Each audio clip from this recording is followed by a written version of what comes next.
आदाब। उम्मीद है आप सब खैर होंगे, खैर व आफियत से होंगे।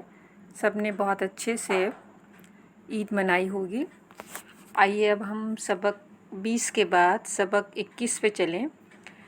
सबक 20 पे मीर तक़ी मीर की गज़ल थी और यहाँ मिर्ज़ा गालिब की एक मशहूर ज़माना गज़ल है। आइए मतलब पढ़ते हैं। दिले नादां तुझे हुआ क्या है, आखिर इस दर्द की दवा क्या है। हम हैं मुश्ताक और वो बेज़ार, या इलाही ये माजरा क्या है। हमको उनसे वफ़ा की है उम्मीद, जो नहीं जानते वफ़ा क्या है। हाँ भला कर तेरा भला होगा, और दरवेश की सदा क्या है।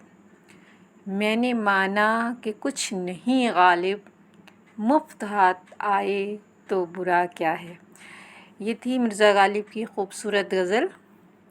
आइए इनके बारे में पढ़ते हैं गौर करने की बात में।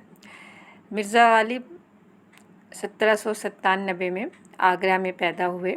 बाप और चचा की मौत के बाद गालिब बचपन में ही में तन्हा रह गए और उनकी परवरिश दादी ने की।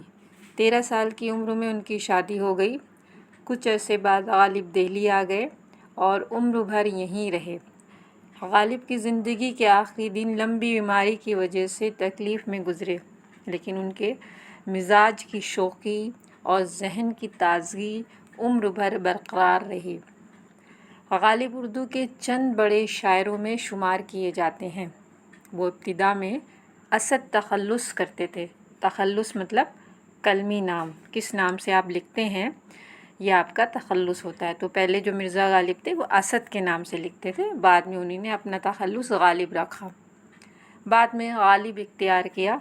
उन्होंने उर्दू फ़ारसी दोनों ज़बानों में शेर लम कहे।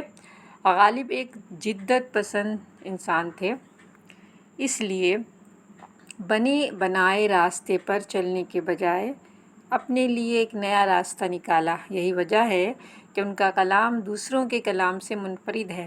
गालिब की शायरी को उम्मन मुश्किल समझा जाता है, मगर उनका बहुत सा कलाम सादा और आसान भी है। गालिब की उर्दू शायरी का मजमुआ दीवान गालिब के नाम से शाये हुआ।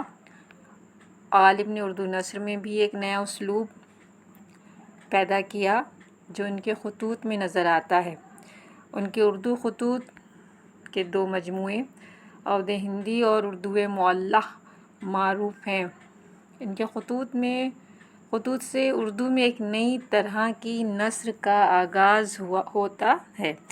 तो ये थी गौर करने की बात मिर्ज़ा गालिब के बारे में। उसके बाद लफ्ज़ व माने हैं, अच्छे से याद करिए, लिखिए, खूब अच्छे से उनको याद करके लिख लीजिए। ठीक है।